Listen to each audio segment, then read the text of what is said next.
Fa nazo fanohanana avy amin'ireo mpiara-miombona antoka aminy kosa ny fikambanana afary malagasy ankoatra ny lela voly dia fitaovana samihafa entina hiatrehana ny tetikasa sahan'ny fikambanana no natolotr'ireo mpiara-miasa tamin'ny afary tamin'izany.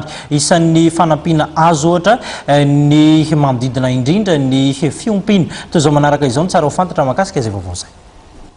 Na dia teo aza ny olana nilalovan'ny afary malagasy mitony tetikasa tanterahan'ity fikambanana ity entina piroboroboana ny fifindramona eny Soanidanana, Moramanga ary Antsirabe araka nambaran'ny filohany Rafanomezatsoa Jean Ireny. Momba n'Antsirabe manokana dia ato anaty fotoana fohy dia andeha ny fizarana tany any toerana. Mitoy ihany koa fampianarana teny vahiny anglisy, allemand ary teny sinoa. Mitoy ihany koa ny fanohanana entin'ireo mpiara-miombona antoka samihafa ka nanolotra 20 tapitrisa ariary ny orinasa Jovena, zanaka kosy sakafom-biby mitetina 5 tapitrisa ariary avy ny groupe SMTP ary androany dia ordinateur telo avy amin'ny université GSI. Ankoatr'izay dia miara-miasa amin'ny orinasa jiro vita malagasy na Jivima ny afary malagasy amin'ny famatsiany jiro ny tanàna ny Soanidanana.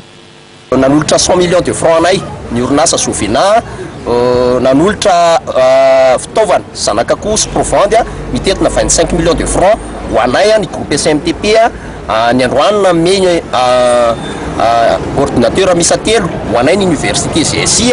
Zany rehetrarehetra zany dia profa taratry ny olona fa ilaina ny afary malagasy. Eto dia mitondra valikafatra tsotra dia tsotra ny valikafatra hoentiko dia zao hoe tsisy olona afaka ny foana vavany ny afary malagasy zany ary tsy foananao zany ny afary malagasy fa ny afary malagasy dia foana. Nanamafy ny afary fa manohy ny ady amin'ny tsindrazolena sy ny herisetra mahazo ny olona tena sahirana amin'ny fikambanana.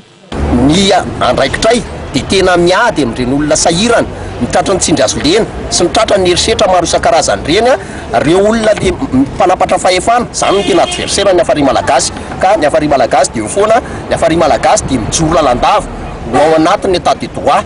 Eto moa zany dia fanontaniana petraka reo hoe mbiaiza farany amin'ireo fanafiana teto amin'ny afary malagasy efa nandray ny andraikitra ny gendarmerie nationale.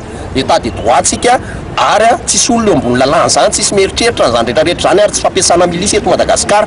Enina arivo amin'izao fotoana izao mpikambana ao anatin'ny fikambanana afary malagasy. Manamafy ny fikambanana afary fa tsy manao politika ary miara-miasa hatrany amin'ny fanjakana sy ny sehatra tsy miankina. Dia iny vaovao iny ihany koa toko lasa topoko vavy no anakatonantsika indray zany ny pejin'ny fampahalalam-baovao tamin'ity takarivan'ny zoma ity ankasitrahana feno ianao nanaraka ny fampahalalam-baovao hatramin'ny farany azadina orenan'izao fotoana ny fampahalalam-baovao zao ilay fandaharana Zoma TV amoaboasana loha hevitra samihafa hitondrana amintsika ihany koa izay karazana ataontsika hoe torohevitra loha hevitra samihafa dia azadina manaraka io fandaharana io orenan'izao fampahalalam-baovao zao mametraka veloma mandrapitafa ao manaraka indray veloma.